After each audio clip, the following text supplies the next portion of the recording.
Could your family go to war over inheritance? Well, uncertainty about the division of assets is not uncommon and it can lead to conflict. But should we be leaving our children an inheritance? Well, this morning we are joined by broadcaster Dawn Neesom, who believes the answer is a resounding no. Meanwhile, etiquette expert Diana Mather argues that we should leave money for our children if we can afford to do so. Yes, all right. So, Dawn, before we talk to you, can I just say, Linda and Eddie Dixon, if you're watching, turn off now. Because Dawn is going to say why you shouldn't leave any inheritance to your children. Why, Dawn? Right, OK, it's not often I can say that I have something in common with James Bond, but this morning I certainly do. Daniel Craig gave an interview recently saying, my philosophy is, and bearing in mind he's got a few bob, my philosophy is to get rid of it or give it away before I go. And I could not agree more. I think I would rather, I don't have children, so disclaimer there, but I do have much loved nieces and nephews. I would rather spend the money I have, that isn't that much, on my niece's education now to set her up for life and to encourage her to work hard and to achieve and to have ambition.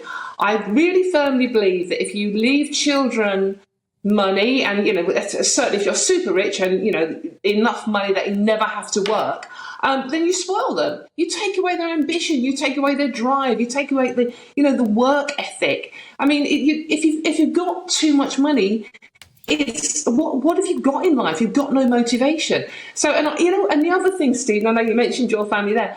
I actually want my mum, who's still with us, thank God, to spend every penny she has on enjoying her last few years. I don't want a penny from my mum. I want her, she's in her 80s, I want her to spend it, to travel and to enjoy it. I do. My lot have just had a new kitchen put in. I said, I'm paying for that.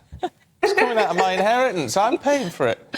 Oh, dear. Diana, what do you make of what Dawn has to say? Well, I agree with her in some way because I have seen quite a number of families ruined by the fact that the children knew they were going to get a big inheritance, and that isn't a good thing. But if you can leave enough so that kids can actually get on the housing ladder, that is the most difficult thing today. And I would certainly want to do that. So if I had millions and zillions, I would not give it all to my children. I would give it to other people, worthy causes perhaps, but I would certainly give them some just to set them up. But I agree with Dawn. You mustn't give them too much so that it takes away their ambition. And I have seen that happen quite a number of times. And then, of course, they don't appreciate it and then they often lose it all. But if you can give them enough to say, right, and not necessarily tell them until it's time to buy a house and say, OK, here's some money for you, or there will be some money for you. So, I think if you can, then do. I think, Dawn, what you say, there's a lot of validity to what you say, right, in terms, and Diana picked up on it, the spoiling, the taking away the ambition. But the reality is, thankfully, for most of us, we don't actually come into inheritance from our parents until we're in our 60s, 70s, maybe even in some cases. So, it's actually setting you up for retirement more than it is setting you up for the beginning of your life.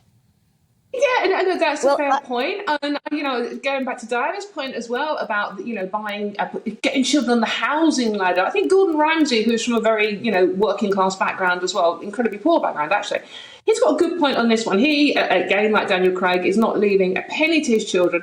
But what he has agreed with Tanya, his wife, is to put a small deposit, like a 20 to 25% deposit down on a property for the children. So they do have a foot on the housing ladder, but also encouraging them to the work ladder. But going back to your point about retirement, the other issue I think to consider here with an ageing population is the fact that retirement and healthcare, certainly if you've got, if you develop dementia in your later years, you need every penny you've got to care for your care, whether you go into a care home or you're paying for carers to look after you. So most of the time there won't be any money left to leave to your children. And as I said, Stephen, like my mum is fit and healthy and I want her to enjoy her last few years. She's worked since she was 15. She deserves that. Diana? Well, I want to live to 103. My uncle lived till 105 and a half. So it's going to be a very long time before my children get anything, if anything at all, by that time. Yeah, I mean, is there an expectation? Are your children expecting money, Diana? Mine aren't. They are absolutely wonderful. They have made their own way and done incredibly well. I did pay for a good education for them, though. That was, I think, one thing that I was able to do. Dawn, what do you say to people who might say this is really mean? I mean, you've worked hard your entire life, you've got the money, why wouldn't you want it to go to your children, your offspring? Well, actually, because you've hit the nail on the head there, Ali, because we, the husband and I, as I said, we don't have children, but we have much loved nephews and nieces.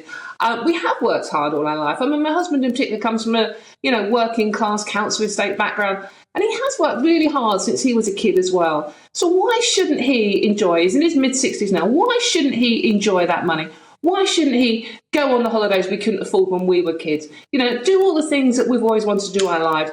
I don't begrudge people like Daniel Craig spending money on themselves. Or the other thing here, Ellie, is if you care passionately, give it to charity. Like give it to, in particular, I live in a very poor part of East London. Give it to local charities that are educating kids that are not going to get a good education in life. I'd rather give my money to that, to be honest with you.